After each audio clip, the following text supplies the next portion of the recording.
Hey everybody, it's Lauren from It's the Kellys, and today I have another video for you in the passport series.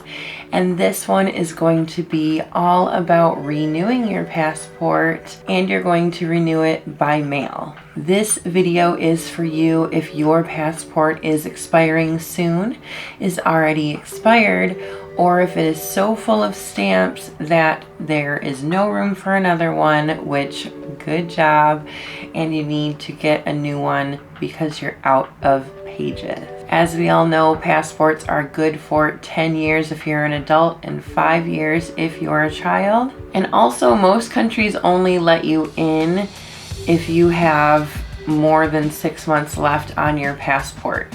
So if you do only have 6 months left on your passport, it is time to renew it if you are traveling anytime soon. Those countries also make you have sometimes at least a full page empty in your passport, if not 2 full pages empty. So do take a look at your passport and don't underestimate the back couple of pages, because sometimes people go rogue and start just stamping everywhere, and you will need empty pages to travel. Now, when you do get your new passport, you are not going to get a passport with the same number as your old one, so do keep that in mind. So you will need to renew your passport by mail, and do keep in mind that passports can take up to 8 to 11 weeks to come in. Now, if that's a little bit too long for you, you can pay extra to get it expedited, which means it will come in 5 to 7 weeks. And if you need it even sooner than that, you're going to need to do more of an emergency or urgent appointment, and I will have all of that info in a future video. You can renew it by mail as long as your passport is in your possession, it is not damaged beyond belief, and if it was not issued more than 15 years ago. Also, as long as you were not a child when you received it. So basically, if your passport is super damaged, if you lost it, if you got it over 15 years ago, or if you got it when you were a child, you will need to do a completely brand new passport application using a completely different form, and do so in person, not by mail. And if that is an issue that you're having, you can check out my video of getting a new passport for beginners, and it has all of the information there. All right, so let's go over the steps of renewing your passport by mail. Step 1 is getting the form DS-82. You will need to go to the website, which I will link down below, and print out the form. And you will have to use black ink when you fill it out. Now, when you print it, don't print it front and back. Print it single-sided, because otherwise they will not accept it. So that's very important.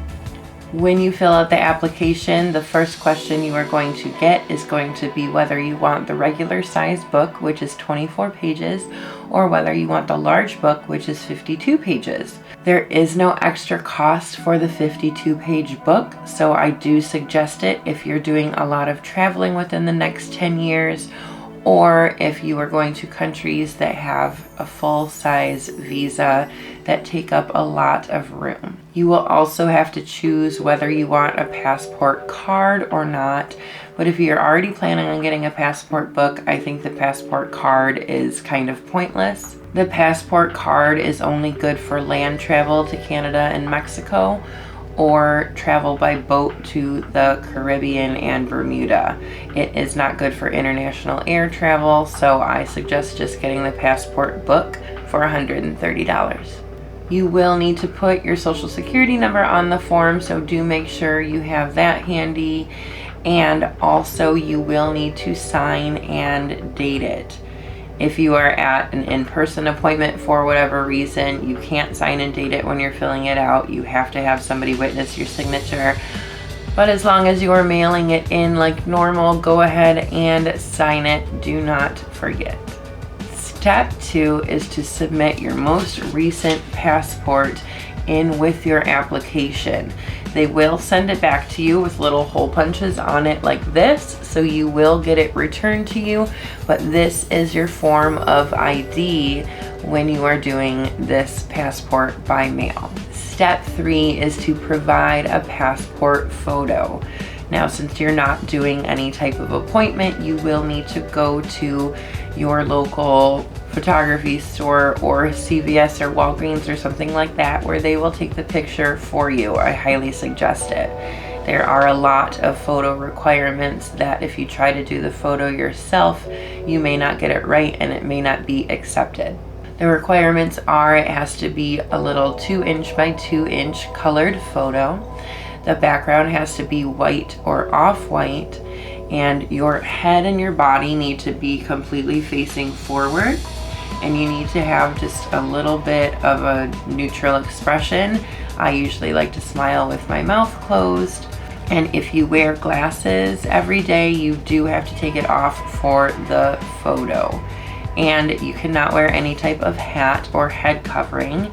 If you wear a head covering because of a religious reason, then that's okay, but I believe you need to provide some sort of documentation when turning it in. Once you get the photo, you do need to staple it to your application with vertical staples in each corner. And the photo cannot be bent at all. It has to be nice and seamless, because that is the photo that is going to be printed onto your passport. So do make sure you like the photo, because once you get the passport, if you don't like the photo with it, you have to get a completely new passport and pay again. So if you don't like the photo, get it done again and then turn it in with your application. Number 4 is to pay the fees. And the passport book is $130. The passport card is $30. Or if you want both, it is $160. If you want your application expedited to receive your passport sooner, it is an extra $60. You will need to make your check out to the U.S. Department of State.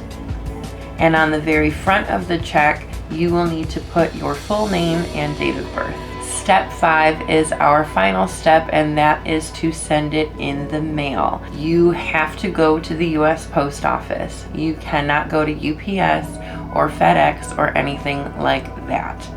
You just go in there, get a priority mail, larger cardboard envelope, and put everything in there that is required. And then you take it to the counter and pay for it. When I did mine, it was just under $9, and then they send it on their way. There are 3 different addresses that we need to consider.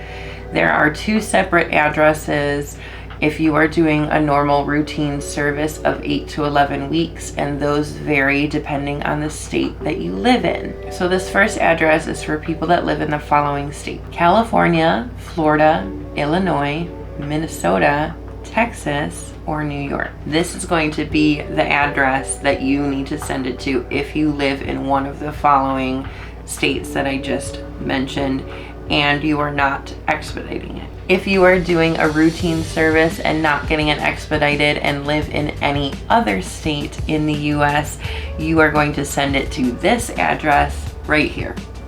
Got it?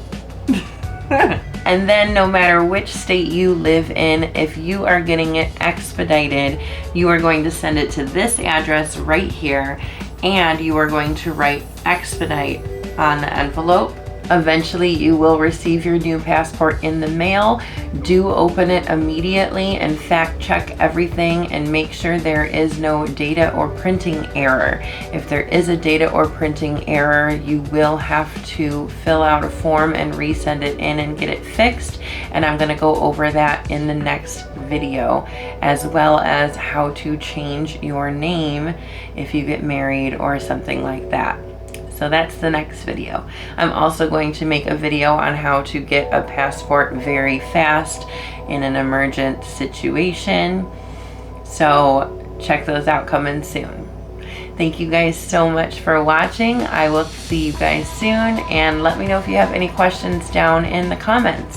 And happy traveling. Enjoy your new passport.